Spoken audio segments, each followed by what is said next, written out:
Compañeros, nuevamente saludándoles. El día de hoy nos corresponde analizar el tema de riesgos de trabajo. Para tal efecto, dentro de lo que es el artículo 472 al 515 de su Ley Federal del Trabajo, refiere el fundamento legal de este tema. Bien, compañeros, ¿qué es un riesgo de trabajo? Un riesgo de trabajo se va a entender como aquel accidente o aquella enfermedad a que están expuestos los trabajadores en ejercicio y con motivo de su trabajo, es decir, aquel llevado a cabo, celebrado dentro de la empresa o, tan es así, dentro de sus actividades laborales. Estas se deben delimitar justamente a aquellas celebradas dentro del área de trabajo, no así dentro de un área diversa y sobre todo, compañeros, dentro de la empresa. También se le conoce como accidente de trayecto, que más adelante lo vamos a definir, aquella que es que tiene lugar justamente del domicilio del trabajador al domicilio de la empresa o viceversa, lógicamente sin modificar la ruta, en este caso del trayecto a llevarse a cabo. Bien, los accidentes de trabajo como tal se entiende como aquella lesión orgánica o perturbación funcional inmediata o posterior o la muerte producida repentinamente en ejercicio o con motivo del trabajo. De igual manera, la enfermedad del trabajo se entiende o se comprende como aquel estado patológico derivado de una acción continuada de una causa que tenga su origen o motivo en el traslado o en el medio en que el trabajador, perdón, se ve obligado a prestar sus servicios. Compañeros, los riesgos de trabajo justamente van a sufrir diversas circunstancias. Por ejemplo, va a sufrir primero una disminución orgánico-funcional, que es decir, esta que establece el accidente de trabajo como la lesión orgánico o perturbación funcional. Esto es que el trabajador, por lógico, ya no va a tener esas actividades funcionales que llevaba a cabo hasta antes del accidente de trabajo. Por ejemplo, una lesión en el brazo, una lesión en la pierna, etcétera, ¿no? Bien, pero bueno, ¿qué produce un riesgo de trabajo? Un riesgo de trabajo va a producir una incapacidad temporal.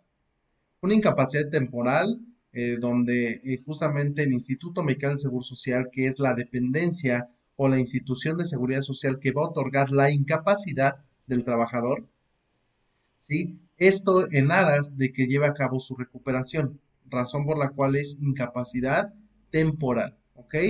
Ejemplo, voy caminando dentro de las instalaciones de la institución educativa, bajo las escaleras, me resbalo, ¿sí? Sufro un riesgo de trabajo. ¿Por qué? Porque es en el interior de las instalaciones de nuestra universidad. ¿Qué es lo que va a suceder? Quizá me fracturé la pierna, ¿ok? Entonces, como tal, la disminución orgánico-funcional se da, ¿sí?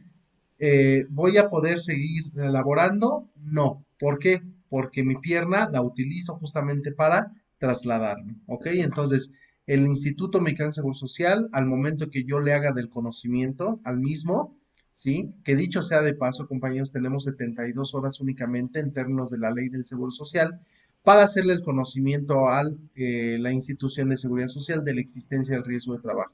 Si yo refiero en fecha posterior, no me va a reconocer un riesgo de trabajo, lo será una enfermedad general, ¿ok? Y luego entonces no tengo derecho a una incapacidad. Pero bueno, entonces retomando, ¿qué va a producir? Una incapacidad temporal. Segundo, una incapacidad parcial permanente. ¿Qué es esto? Va de una incapacidad del 25% al 50% de disminución orgánico-funcional, ¿sí? Ejemplo, me cortan el brazo, ¿sí? Me cortan el brazo derivado de un riesgo de trabajo, ¿sí? Tengo una incapacidad. ¿Parcial? Sí. ¿Por qué? Porque únicamente es el brazo. Temporal, perdón, permanente, sí. ¿Por qué? Porque no voy a poder recuperar mi brazo, ¿de acuerdo? Sin embargo, por eso se establece esta situación de los porcentajes, ¿correcto? Bien, tercer efecto que produce un riesgo de trabajo, una incapacidad permanente total, la famosa IPT. ¿Qué va a producir, compañeros? lógicamente que yo no puedo hacer valerme por mí mismo. Esta a su vez da lugar a una invalidez, ¿sí? Ejemplo, derivado del accidente que yo tengo, pierdo las dos piernas. Quedo totalmente en estado de invalidez, ¿sí? Entonces, ¿es incapacidad? Sí. ¿Por qué? Porque tengo una disminución orgánico funcional. Yo ya no puedo valerme por mí mismo. ¿Es permanente? Por supuesto. ¿Por qué? Porque yo ya no voy a poder recuperar mis piernas. Y es total, en efecto, porque las dos piernas son utilizadas para llevar a cabo esas actividades laborales, ¿ok? Y finalmente, ¿qué produce? ¿Qué otra situación produce, compañeros? En efecto, la muerte. La muerte, que es una situación irreversible, sí, derivada de esta situación de el riesgo de trabajo. Más adelante vamos a ver que en caso de la muerte, a quién se le va a dar la indemnización que corresponde en términos del artículo 501 y 502 de la Ley Federal del Trabajo. Bien, para justamente prevenir estos riesgos de trabajo, como lo comentábamos en el tema que antecede del Reglamento Interior del Trabajo, el patrón tiene una responsabilidad, perdón, de que a través de lo que es su Comisión de Seguridad, Higiene y Prevención de Riesgos de Trabajo, esta a su vez cumpla con ese objetivo. ¿Cuál? El prevenir riesgos de trabajo. ¿A través de qué? A través de las supervisiones constantes que se realicen dentro de las instalaciones de la empresa. Esto es vigilar que el trabajador, por ejemplo, utilice el material o el uniforme adecuado para llevar a cabo la actividad laboral. Segundo, que dentro de la empresa no se generen o no haya espacios que permitan la existencia de un riesgo de trabajo. En este caso, se me ocurre en una instalación eléctrica, los cables pelados o bien algún hoyo, algún instrumento que se encuentre tirado o justamente no continuar o no dar cumplimiento a las medidas de seguridad establecidas. En este caso, compañeros, el patrón justamente es responsable de la seguridad de higiene y de la prevención de los riesgos de trabajo. Sin embargo, así como es una obligación por parte del trabajador, del patrón, también es una obligación por parte del trabajador dar cumplimiento cabal a esas situaciones que se establece como tal responsabilidad del patrón. ¿Por qué? Porque en efecto, si el patrón establece dentro de su reglamento interior de trabajo que el trabajador deberá utilizar para efecto de llevar a cabo la realización del trabajo, utilizar casco, compañeros, es utilizar casco, ¿ok? No es que si me veo mal estéticamente, que si me estorba, no, compañeros, hay que utilizar y dar cumplimiento cabal a las medidas de seguridad establecidas por el patrón, porque justamente para eso es, para prevenir los riesgos de trabajo. Por tanto, se convierte en una obligación del trabajador a observar las medidas preventivas de seguridad e higiene establecidas en los reglamentos del trabajo en este caso, ¿correcto? Bien. Ahora, compañeros, el artículo 501, al tenor de los riesgos de trabajo que produce la muerte, establece que el patrón tiene la obligación de pagar al trabajador, a los familiares o beneficiarios del trabajador, ¿sí? Una indemnización. En este caso, esta indemnización se encuentra subsidiada por el Instituto Mexicano de Seguro Social. Sin embargo, si no tienes a tu trabajador dado de alta ante el Seguro Social, esta indemnización corresponde a 5,000 días de salario mínimo establecidas en el artículo 502 de la Ley Federal del Trabajo. Sin embargo, el orden de los sujetos que van a beneficiarse justamente de esta indemnización se encuentran establecidos en el artículo 501. Primera fracción, al cónyuge, ¿sí? El cónyuge justamente lo será esposa o esposo, ¿de acuerdo? Esposa o esposo. Fracción segunda, los ascendientes. ¿Quiénes son los ascendientes? Los padres. Dice el artículo 501 que concurrirán acompañados de lo que es los establecidos en la fracción primera, los ascendientes. Reitero, ¿quiénes son los ascendientes? Los padres, ¿sí? En este caso, si se acredita que ambos, en este caso cónyuge, hombre o mujer, y padres, dependían económicamente del trabajador. Número 3, las personas con quien el trabajador vivió como si fuera su cónyuge durante los 5 años. Esto es, eh, los concubinos, concubina y concubinario en este caso. Sin embargo, aquí hay una situación muy clara que establecer. Las leyes de seguridad social, en este caso Ley Federal del Trabajo y Ley del Seguro Social, reconoce el concubinato, ¿sí? Cuando se establezca una temporalidad de 5 años de convivencia ininterrumpida, ¿sí? O en todo caso, que haya hijos, ¿sí? Sin embargo, aquí hay una discordancia con el derecho común, en este caso el Código Civil del Estado, ¿sí? Cuando reconoce al concubinato con una temporalidad de 1 año, ¿sí? Entonces, si nosotros lo comparamos con el derecho de la seguridad social y el derecho civil, lógicamente la temporalidad se encuentra atropellada. ¿Por qué? Porque por un lado, ¿sí? Reconoce 5 años las leyes de seguridad social y por el otro lado 1 año el Código Civil del Estado de México en este caso.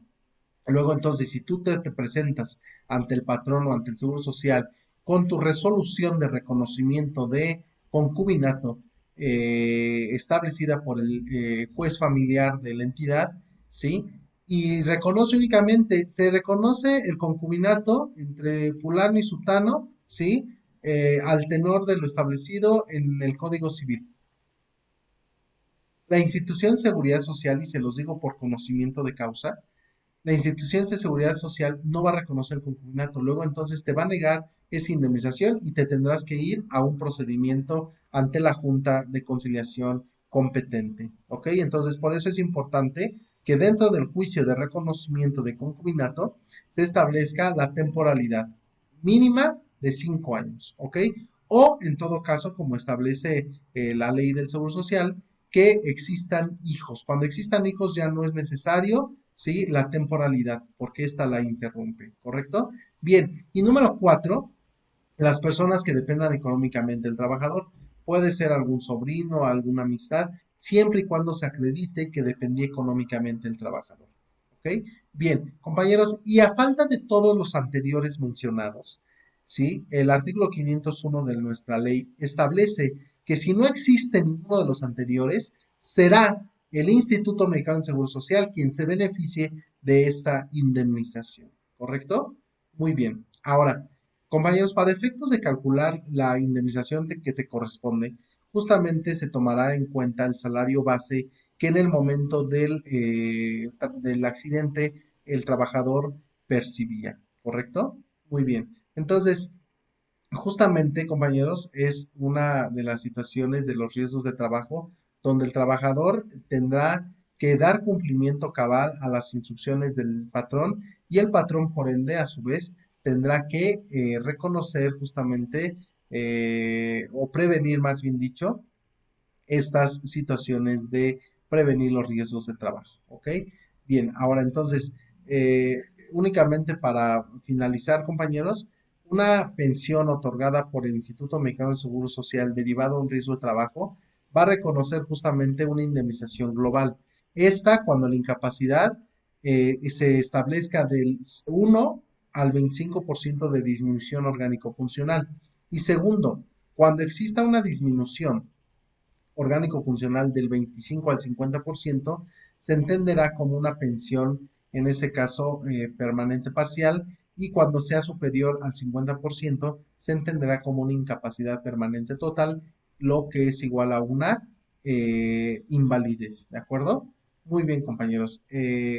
Únicamente, de igual manera, para retomar, la indemnización global es igual al 25% del salario que te correspondería, en todo caso, ¿no?